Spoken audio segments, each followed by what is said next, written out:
morning. Good morning from the Bulloch County Historical Society. Today's tidbit is brought to you by three great friends: Chandler Denard at Willow Pond Senior Care, Randy Childs at Rainco, and Bill Moore at Yates Ashtray.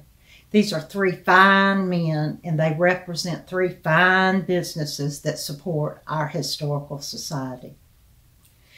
The north end of Tybee Island is very picturesque. I've always been fascinated with the huge officer homes on high ground that dot the landscape. Also, the repurposed battery right beside the crushing waves of the Atlantic Ocean brings to mind times of long ago.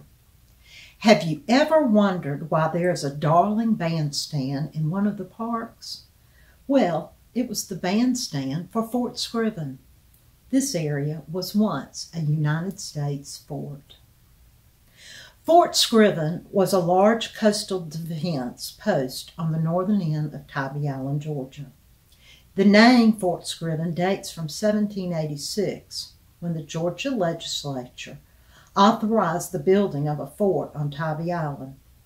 The name honored Brigadier General James Scriven, an officer of the American Revolution who was killed in battle at Midway Meeting House on November 22, 1778.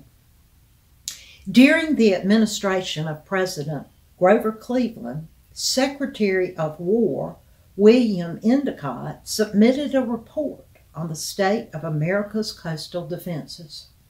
His ideas provided the basis for what became known as the Endicott system, a string of coastal defenses that were built to protect most of America's important port cities.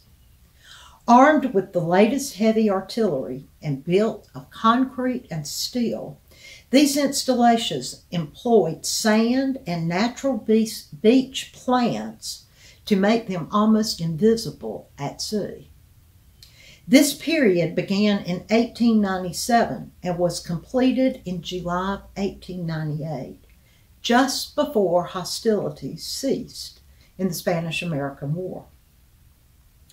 Fort Scriven is most notable for one of its former commanding officers, General of the Army George C. Marshall, later the architect of the Marshall Plan that helped rebuild Western Europe after World War II. There are approximately 70 fort buildings remaining, and the entire district was placed on the National Historic Register in 1982.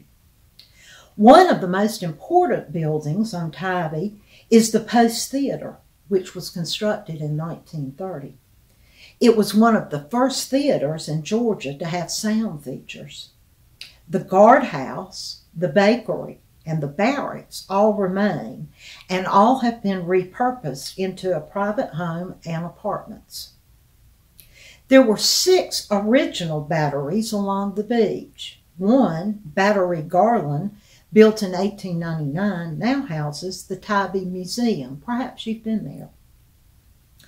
These are very impressive original homes along Officers Row, and they had prize ocean views.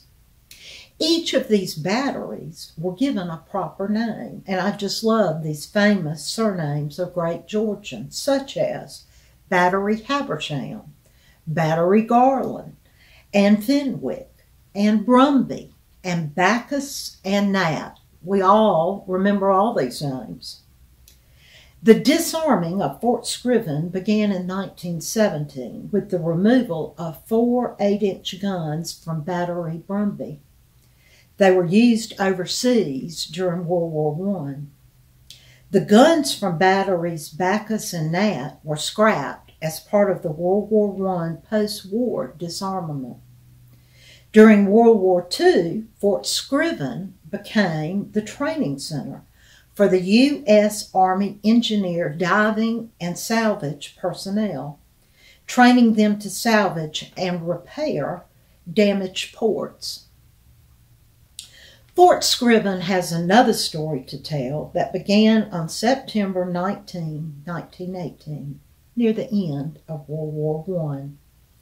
580 new recruits under the command of Lieutenant Sam Levy from Savannah boarded a train at Fort Scriven bound for New York. From there, they would sail to Great Britain to join the war effort. They boarded the British troop ship HMS Otranto and departed New York on September 25, 1918. It was both hurricane system and German U-boat season. Soldiers were seasick for days because of the stormy ocean, and the Spanish flu was raging worldwide, which took the lives of many of the men. On the morning of October the 6th, off the Scottish island of Islay, tragedy struck. In 50-foot seas and a force 11 gale, a sister ship, HMS Kashmir, collided with the Otranto, tearing a massive hole in the hull. Under wartime orders, the crippled Kashmir continued on her way and did nothing to help the drowning men. But Lieutenant Francis Screven defied orders and brought his escort destroyer, HMS Moonsea, alongside of the much larger HMS Otranto on 4 different occasions. In other words, he tried 4 times at rescuing men. Man after man jumped from the Otranto to the deck of the Moonsea. Many, however, were swept away and others were crushed between the ships. By the heroism of Lieutenant Francis Screven, 590 men were saved. Every Fort Scriven soldier who survived owed his life to this man's bravery. Within only 3 hours, the Otranto crashed onto Island Islay's rocky shore. Less than 20 men survived the raging surf and grinding wreckage. Those who did were pulled to safety by islanders holding on to shepherd's crooks. The sinking of the Otranto was the single greatest loss of life in troop transport during World War I. 470 U.S. and British servicemen died, and of those, 130 were boys from the state of Georgia. The locals in Scotland worked diligently to bury the dead soldiers. Bill and I traveled to Mayland Head, Northern Ireland, on our honeymoon. It's the northernmost part of Ireland. It's on the coast of the Irish Sea. From this point on the shore, you can see the Isle of Islay in Scotland. It was a very somber moment. The loss of lives on the Otranto is particularly close to those of us that call this area of Georgia our home. Men from towns all around us lost their lives here.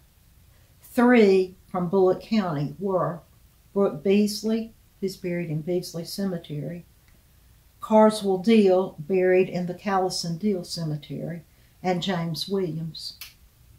More accurately, these men are listed with their hometowns. Beasley was listed as Rocky Ford, Deal was listed as Arcola, and Williams from Brooklet, Georgia. 3 of our men did survive and are Chauncey Futch from Nevels, John D. Lee from Statesboro, and Harville Marsh from Portal. At least 16 men died with the hometown names of Oliver, Rocky Ford, and Sylvania. Thanks to them men for the service to our great nation. Thanks for sharing with me today a little bit of history in our own backyard.